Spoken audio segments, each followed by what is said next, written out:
itself is a very customizable space. We actually have 7 modifiable areas on the plot.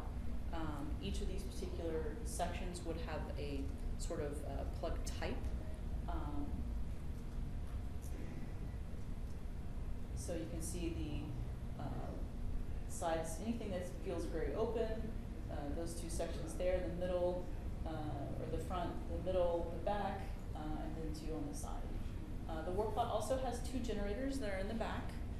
These are actually for a match objective, which I'll talk about when we get to gameplay. Just wanted to point them out so you know what they are. Alright, can we go to land and show them? So when you create a war party for the first time, you will have an initial allotment of war coins. War coins are a very specific war party based currency that is used to build your modifications. So as you can see, we've got 500 here. We're going to actually cheat up a little bit because we want to show you what a fully kitted out one looks like. You'll get war coins through participating in PvP or in Warplot PvP matches. You'll get a bonus amount for winning, and you'll get some for destroying other war parties' modifications. So let's go ahead and set up something in the travel socket. That's the one in the very front. We have a number of different choices for us. We're going to look at the deployment station right now. So there'll be a little bit of build time, and then the plug will appear. Again, like this build map setup is so you can spend all the time you want.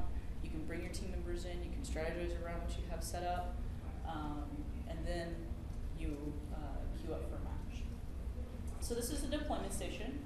What this does is inside the match, if you run up to one of the pads, you'll be hot dropped via rocket pod down to one of the points in the midfield. And that's designated by the numbers on the pad and the numbers shown on the hologram. Now, every plug that we have for Warplot PvP also has a thing called a structure unit.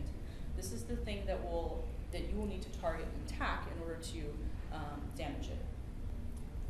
Once this is brought down to 0% health, then the plug is technically destroyed, and you'll no longer gain the benefits of that particular plug. So in the case of the deployment station, you're going to lose your hot drop pad accessibility. They'll just deactivate. Each plug also has a number of upgrade states, so you can upgrade a plug in the match twice. For the deployment station, the first time you upgrade, you get the pad on the left-hand side, and then when you upgrade it the final time, you'll get the pad on the right-hand side. Again, potentially giving you better access to hot drop locations.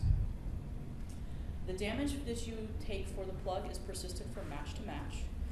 So you either need to repair it using match resources, or when you're back into build map after match is over, you can repair it via war points. So now we're going to look at the entrance plugs. These are the 2 inner plugs on the side. We call them small plugs, but they're not exactly small.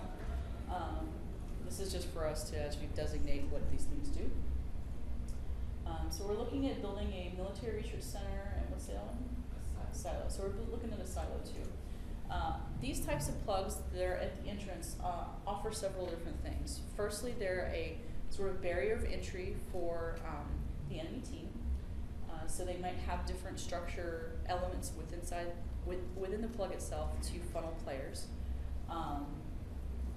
And then these ones will also offer some sort of passive bonus to either the war party or the Warplot features itself. So in the case of the Military Research Center, it's going to offer a bonus to any of the free place deployables we'll have in the match. It'll give them a health bonus. This can also be upgraded so you can increase the health bonus that the plug confers. With Silo, that one actually has a passive bonus to armor mitigation, and you can, again, upgrade that to increase the bonus that's provided. One of the special things about this one is you notice that the plug unit itself is blinking. This means it's an interactable unit, so you can right-click on it and you'll receive an item that you can use out in the battlefield that will give you an additional bonus. So in the case of Silo, it will spawn this sort of damage mitigation field, so you can use this wherever you're fighting, and you'll get a little bit of an extra bonus there.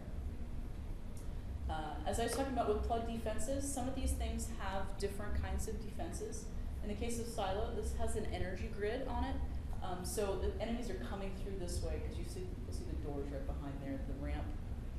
So when they're coming through, they're going to be taking damage from the lasers.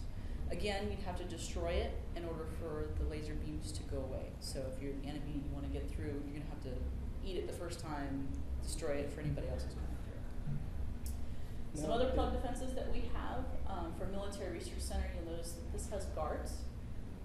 So when you're upgrading this one, you'll also increase the number of guards that are spawned on the plug. And guards for these entrance plugs can be snipers, melee DPS, tank type stuff, usually humanoid variant. And then finally we have our defensive cannons.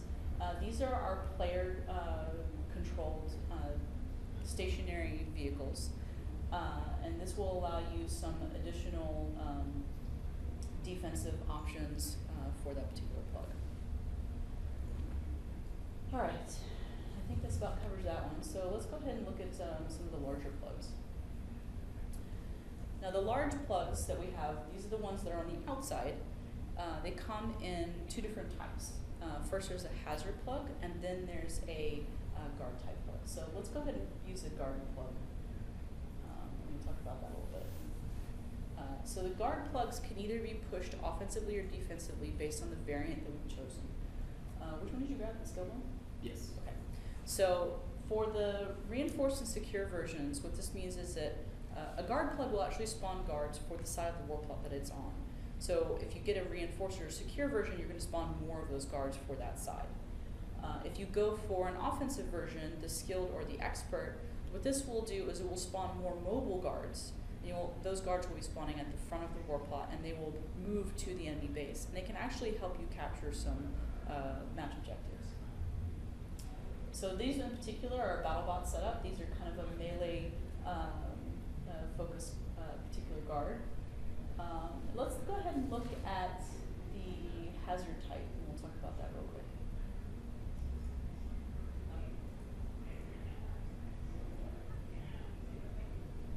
So the hazard type of plug is a moreover defensive plug. What we'll end up doing is it will spawn an area of hazard effect for the side of the warplot that it's attached to. So for this one, it'll cover all the way from the entrance to the back generator. When the enemy enters into the hazard, they're going to get a hazard meter. They will also start taking damage, and for the case of the nuclear plant, you'll also get a debuff to your sprint regeneration, so your mobility is decreased when you're going through the space. If you're friendly, then you're going to be in a hazmat suit because none of this stuff is going to be affecting you. If the hazard bar fills for the enemy player, then they're going to be taking additional damage. So it'll behoove them to attack and destroy this plug before going after the generator objectives. All right, so let's leave this one here, and then we'll get another guard plug set up. Some of our plugs will require an architect to craft a fab kit that's used for the plug. Other plugs will also require a particular war party team rating in order to purchase. So the one we're looking at now, which is, what is it now? The OSIN. The OSIN one. So the one we're looking at right now has a fab kit requirement on it, and we'll create a different guard complement for you. Now, each guard plug has, and guard type, has various abilities that may slant things in more of a DPS or a tank or even a support role. We have rescue bots that do a lot of healing for the enemy team or for the friendly team. So in the case of the OSIN, these guys are more tank-like, and they do have some knockback capabilities. Additionally, everything that you see for the guard coloring, so these guys are red shaded. When you start the match, you're either assigned to red base or blue base. So your guards will spawn in the correct color variant, so you can tell them apart in the battlefield. Especially important when you have a lot of offensive guards running across the midfield and you have no idea where they came from. Look at the color and it should tell you pretty quickly. This particular plug also has a barrier type, like with Silo's energy grid, when you're taking damage. This one is a little bit different. You've got a furnace down at the bottom here. When you come across it, the vents, you'll get damaged by the vent. Let's go to the super weapon section. So these ones are really cool. We have a lot of different types of super weapons. What this does is these plugs will actually give you an ability on a special warplot bar during the match. And then using that ability will give you the orbital strike capability. You'll be able to fire missiles. We have Elden bug swarms and things like that. So these are meant to be more of an offensively driven type modification. This is the multiple rocket launcher. So what this one does is when you use it in the match, then you'll have 10 waves of missiles striking people around the caster of the ability. The Warplot ability bar will also house your upgrade and repair functions, and will give you access to the bank for some other special things. So let's see, we've got and using these abilities, by the way, will also cost match resources. The other types of plugs that actually do have that confer abilities in matching also include the guard plugs, so you can send out additional reinforcements in the field using the ability. So we've got the rocket launcher, we've got the OSIN guard plug, we've got a couple of bonus plugs, the silo and the military research center, we've got our travel plug, and we've got the nuclear power plant. So now, let's take a look at the landscape menu real quick. Yeah, we've forgotten a plug. So the last thing we need to do is add our special plug, which is a boss summoner plug. Now this one is used in conjunction with a boss token. You get the boss token. There are a few that are available with war coin cost, and there are some. There are others that you would need to go into veteran dungeons or raids, and you'll have a chance to grab this token. When you use this token in a match, it will summon a holographic 20-man version of that boss. So say you went to Veteran Storm Talon, which is our level 50 sort of next step of difficulty. You defeat him, you get the token, you bring it back, put it in your War Party bank. In your match, use it, get the holographic 20-man version of Storm Talon. So we're going to show you a little bit of what we have for war coin costs in case people don't, we have a heavy PvP oriented war party and they don't want to do PvE. There's some options that are available to them. So this is the holographic version of Metal Maw. Now for the boss plug, when you summon your boss, he will actually defend and patrol around your war plot. This plug also confers an ability that you can use with match resources, and that ability will direct the boss to go over to the enemy team's war party or war plot and start wreaking some havoc. So yes, these bosses actually do fight each other as well.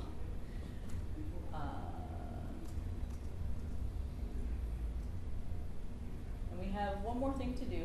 Oh, yes. Thank you for pointing that out. So we have, for all the plugs that we put on our war plot, have a maintenance cost. And we wanted to point out to you, this is listed as a total battle maintenance for your plot. This is actually important for match gameplay, and you have the ability to build for low maintenance cost or for high maintenance cost, depending on what